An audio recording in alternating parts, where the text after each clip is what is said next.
दूसरा क्वेश्चन है, पूर्णांकों के निम्नलिखित युग्मों के HCF और LCM ज्ञात कीजिए तथा इसकी जांच कीजिए कि संख्याओं का गुणनफल बराबर HCF इंटू LCM है।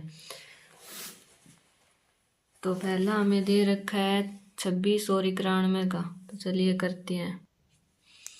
26 और 91 के भाज्य गुणनखंड कर लेते हैं पहले।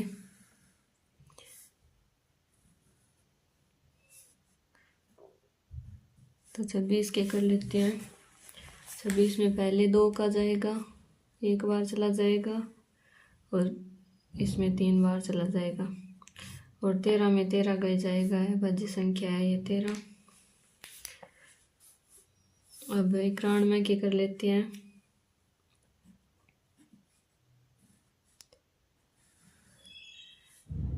91 में पहले 7 का जाएगा, तो इसमें एक बार चला जाएगा और यहाँ पे 2 बचेंगे, तो 7 या 21 हो जाएगा।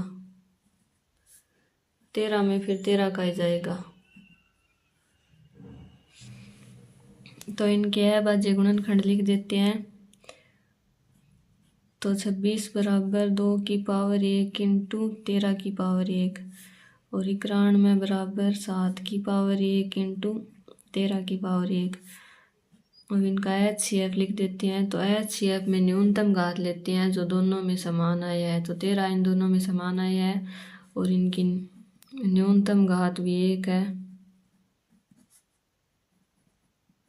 तो न्यूनतम घात इनकी 13 लिख देते हैं। 13 इसका HCF हो जाएगा। अब LCM लिख देते हैं। तो LCM में जो दोनों में आया है उनकी अधिकतम घात लेते हैं, जो दोनों में कॉमन है उनकी अधिकतम घात, और जो दोनों में अलग अलग आए हैं वो गुणा में लिख देते हैं। तो 13 की पावर 1 है अधिकतम घात, इंटू 2 इंटू 7। तो इनका गुणा करके हो जाएगा कैलकुलेशन 182। अब यहाँ पे हम इनकी जांच कर लेते हैं। प्रश्न में हमें बोल रखा है। तो जांच में ये रूल होता है, दो संख्याओं का गुणनफल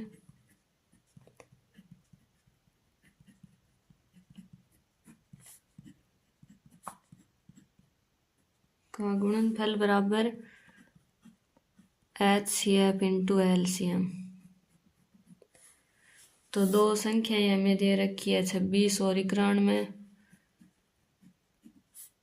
और इनका LCM आपको HCF आपको पता है 13 आया था, और LCM 182 आया था।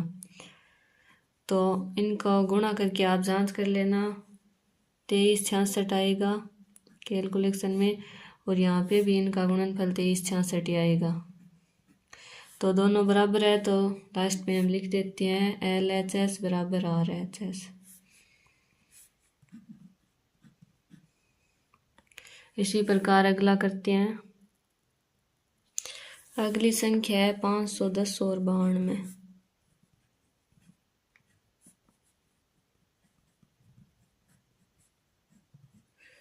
तो पहले इनके भाज्य गुणनखंड कर लेते हैं। 510 के करते हैं। तो पहले इसमें 2 का जाएगा, 2 बार, एक बच्चा, और 5 बार, और फिर 5 बार। अब इसमें 5 का जाएगा, तो 5 बजे 25, 5 बार, फिर एक बार।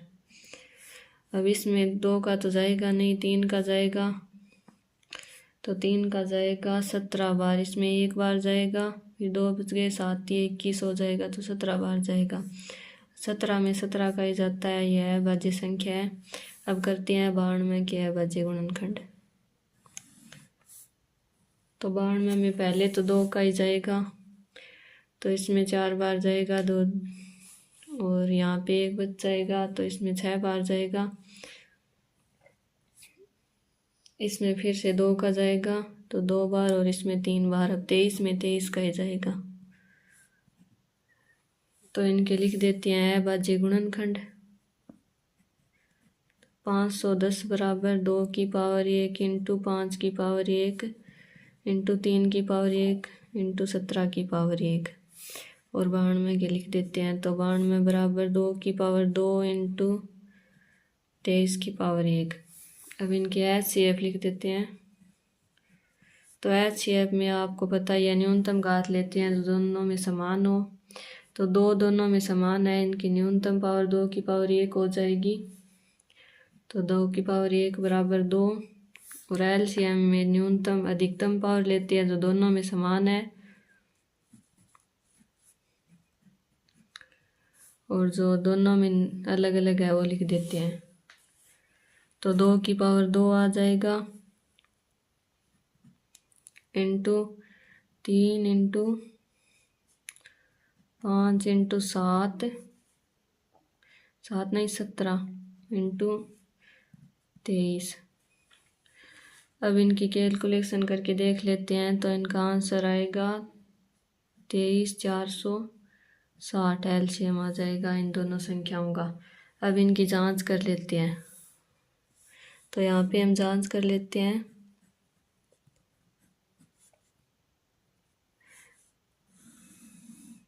तो जांच में आपको पता ही है दोनों संख्याओं का गुणनफल इंटू एचसीएफ इंटू एलसीएम।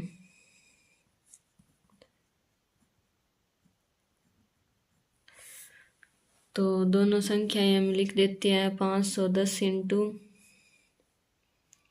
92, और इसका एचसीएफ 2 आया था इंटू एलसीएम आया था 23,460। तो ये लिख देते हैं। फिर इस संख्या का गुणनफल आ जाएगा 46,920। इसको जब 2 से गुणा करेंगे तो ये आएगा, और इन दोनों संख्याओं को आपस में गुणा करेंगे तो अभी 46,920 आएगा। तो दोनों संख्याएं हमें समान प्राप्त हो गई है। तो लिख देते हैं LHS बराबर RHS। तो चलिए अगला करते हैं तीसरा। तो तीसरी संख्या हमें दे रखी है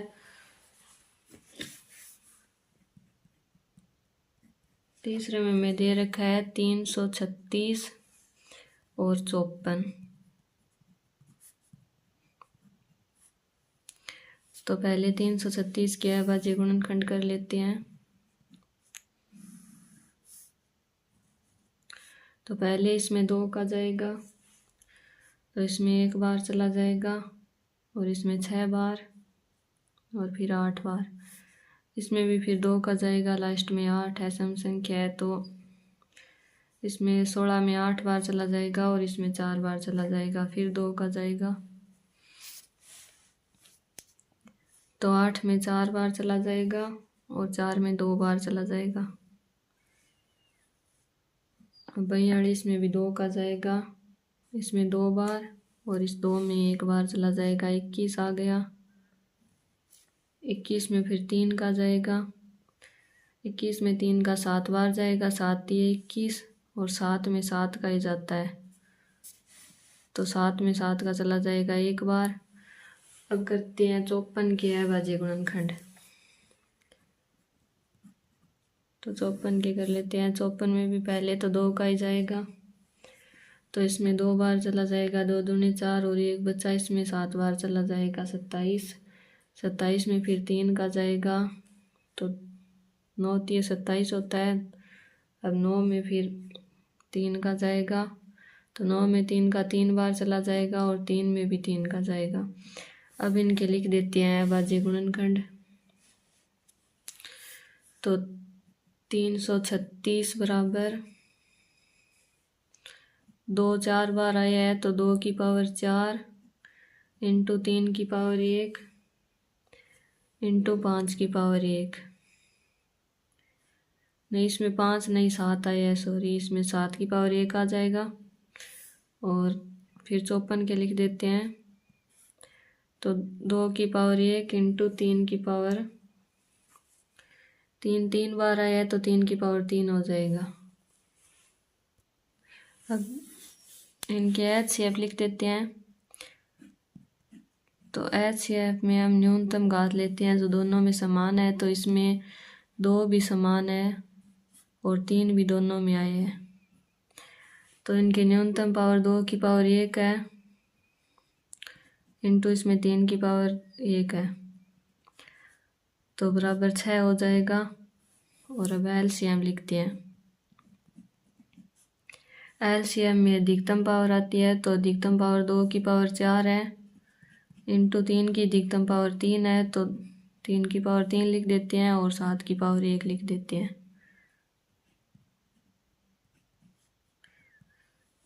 इनको गुणा करने पर आ जाएगा 3024।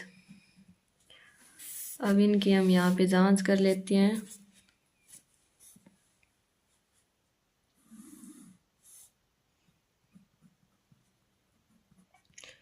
तो जांच में हमें पहले वही रूल लिखना है, दोनों संख्याओं का गुणनफल बराबर HCF इंटू LCM।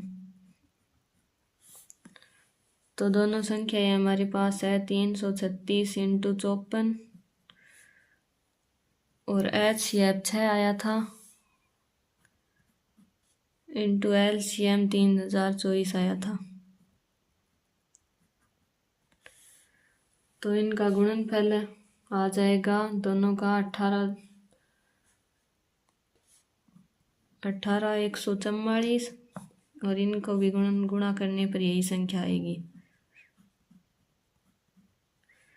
तो दोनों समान है तो हम लिख देते हैं LHS बराबर RHS।